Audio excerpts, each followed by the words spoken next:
Mali ka flancɛ fanga wasadebolo ɲɛma Colonel Malik Dawo ale ye taama dɔ boroda ka bila Burkina Faso kɔnɔ kɛrɛnkɛrɛnnenya la jamana yɛrɛ faabara Wagadugura. Nin tile saba taama min daminɛna bi taratɔlɔnya in na ale bisimilara Wagadugu ka pankuruso ra ka bɔ a bɔɲɔgɔngo fɛ Usman Buguma. Anw ka kɔrɔsili y'a jira n na ko Malik Dawo bilasirani no ni Mali ka wasaden caman le ye. A seni faso kɔnɔ a ye ɲɛfɔli kɛ anw ye ale ka taama ni kunkilenna na.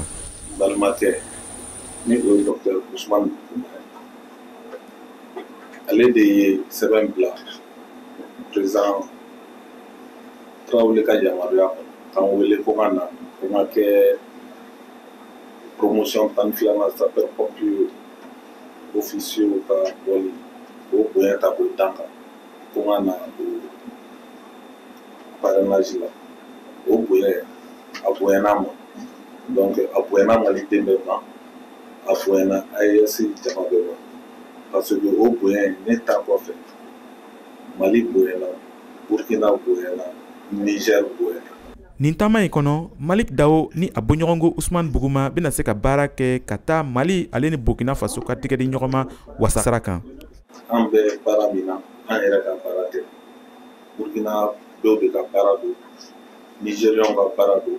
Maliens ka baara don an de bilala ɲɛfɛ walasa an k'o kɛ. O baara in ti dɔwɛrɛ ye ka se ka farafinna tilebinfan tɔn kura min sigira sen kan Burkina Faso, Mali ale ni Niger cɛ ni o ye AES ye Alliance des États du Sahel k'ale ka baarada kuraw sigi sen kan ani ka taabolo ɲɛnamaw yɛrɛ di ale ma. Ni an farala ɲɔgɔn kan an bɛ se ka ko caman kɛ donc an b'o hokumu de kɔnɔ donc yanni ka bɔ kuma la a kun ka di n ye tuguni ka a fɔ a ka kuma barabu na AES jama ye AES jamana den bɛɛ ka taa Ouaga, Niamey, Mali k'a fɔ bi bi in na AES tiɲɛ de don ani Ala sɔnna AES bɛ taga ɲɛfɛ de wa AES b'a sago sɔrɔ. Mali ka transition wasadenbolo ɲɛma Colonel Malik Dawo ale ka taama ni Wagadugu a bi komi i n'a fɔ kɔjaabi ka bɔ a bɔɲɔgɔngo min tun ye a ŋaniya ko ale ka se ka a senfa ka na Wagadugu kɔnɔ. Kuma surunyana nin taama in bɛna kɛ sababu ye ni maa fila ninnu ka se ka u yɛrɛ masala ka taa an ka farafinna tilebinfan marabolo fitinɛw ani u ka aminakow kan. Nin tun ye Kade Tarawele kumakan ye ka bɔ Wagadugu, Burkina Faso.